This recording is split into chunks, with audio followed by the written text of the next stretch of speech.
I'm going to show you how to select part of your image by color.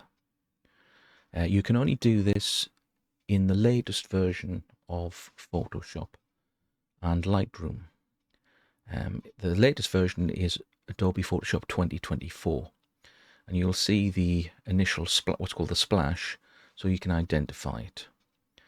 First thing we'll get is a raw file up. You might notice on my screen, if I move it around, my cursor now has a green halo around it, which will make it a bit easier for you to follow where I'm pointing. Okay, let's select a raw image.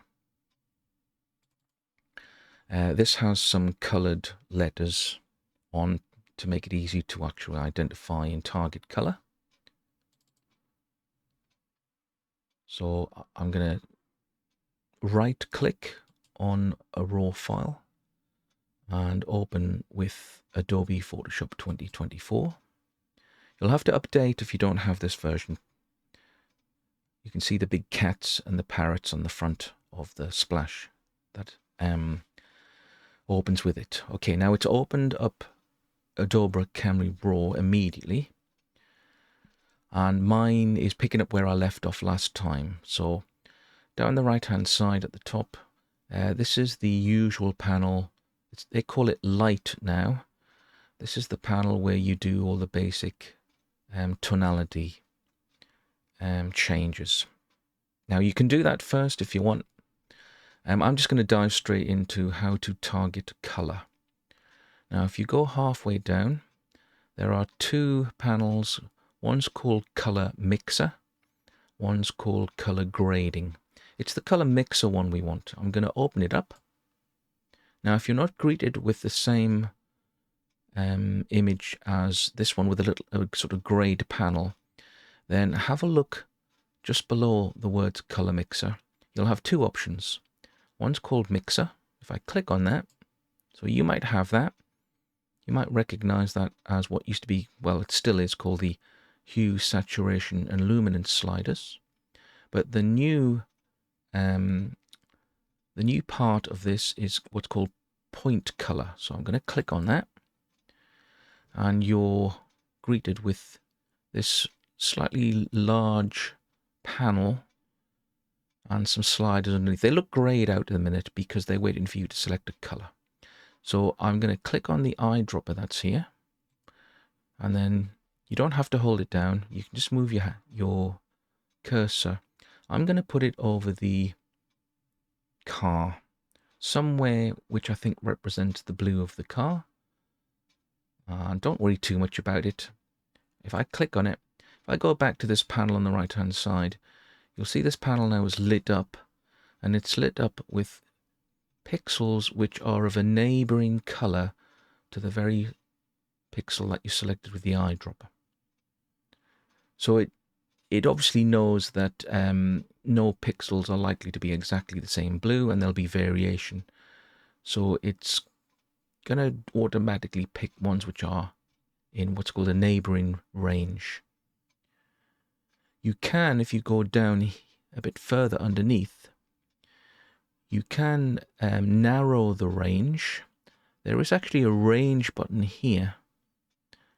Okay, now I'm going to show you, if you click on this icon right next to the word range, where my cursor is here, if I click on it once, your image should go black and white and show you exactly where the blue pixels are that it's about to change. If you've caught some blue pixels which you don't want in the range, or there are some that are not caught, anything that's black and white is not caught, you can expand the range. So if we go back to the right hand side, if I drag the range slider to the right, it will start to expand what it means by blue. If I go to the left, it will decrease what it means by blue. And you'll actually, if you look at the car now, some of the pixels are not in the range that it's going to affect, because I've really severely narrowed it down. Let's put it back to 50, just for the argument's sake, for this Okay, so you can see which pixels are about to be changed. You can click on the little icon to restore the full color while you do it. And then you go back to the panel here.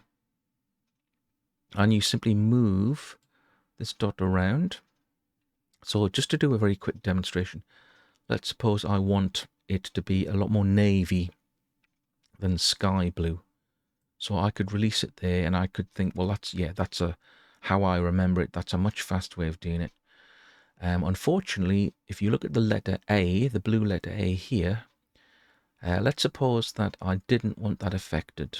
But unfortunately, of course, it has been, because it was part of the blue spectrum that was actually included in the whole diagram. So this is for if you want to select every single pixel in the whole image and change all the blues at once. Let's just put that back in the middle. If you double click it, I found out it's a good way of centering it. Right, now suppose I want to affect the car, but not that letter A. So what I have to do, there's a way of doing it by using a mask. So if you go to the right hand extreme margin and find the circle that's got a perforated circumference here, the masking options as they're called, click on that once. Now I'm going to paint with a brush over the region where I only want the blue pixels to be changed. So I'm going to click on brush.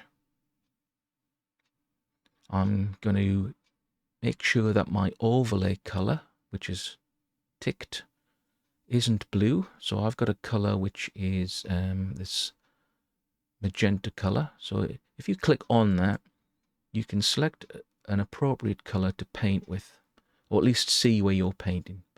So I'm going to stick with the magenta that I've already got.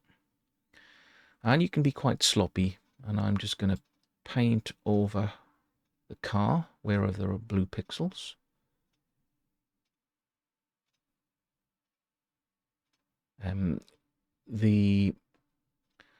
The algorithm, the program in Photoshop will try and find edges for you if you go over it.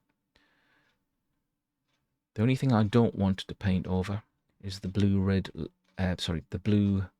letter A, since I don't want that affected. So you can see I'm being quite sloppy here. I can even go over these because there's a bit of the blue car there. So that'll do for the minute.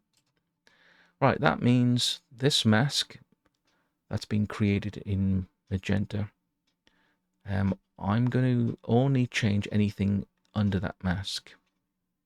Let's just remove the mask for the minute. Now, if you go down the right-hand panel, these are the masking things you can do while you've got something masked. You've got this point color again. So I'm going to do the same thing as I did before. I'm going to pick up the eyedropper.